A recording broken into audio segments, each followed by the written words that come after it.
once you click OK from the previous video and I select or click OK there, it's going to automatically open up and create an edit sheet set view. So you can see here I have a new view, which is the edit sheet set. So from here is where you define what you want to see on your sheet. So you start to go through the properties of the sheet settings.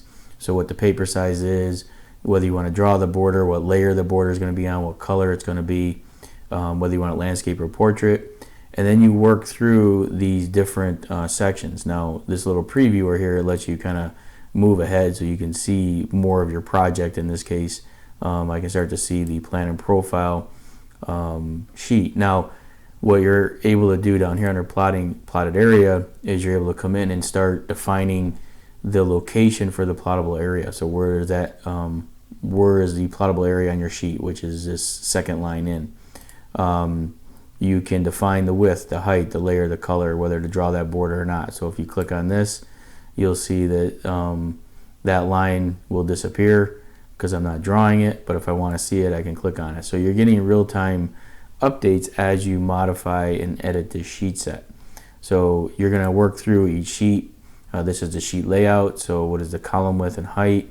The scale. So right now it's at a horizontal scale of 100 and 2 vertical exaggeration, and a profile height is plan located above or plan located below, or do you not want a plan at all? So you have the ability to move these views around for your plan and profile sheets.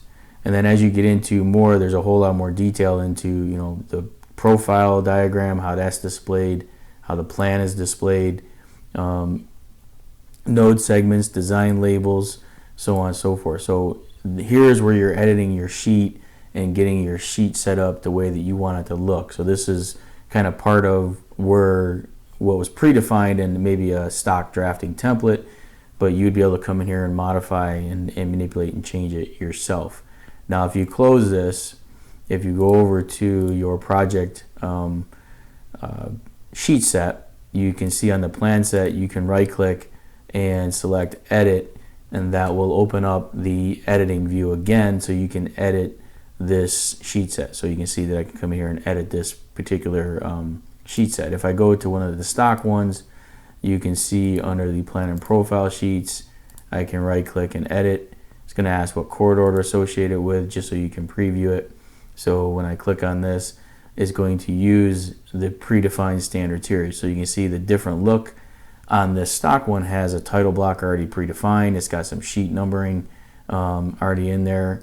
So what I probably want to do here is come in and modify my precision for my elevation. So in my profile view, I would go down to the labeling section to set up on the grid and axis, like what is the elevation axis and what is the elevation label settings.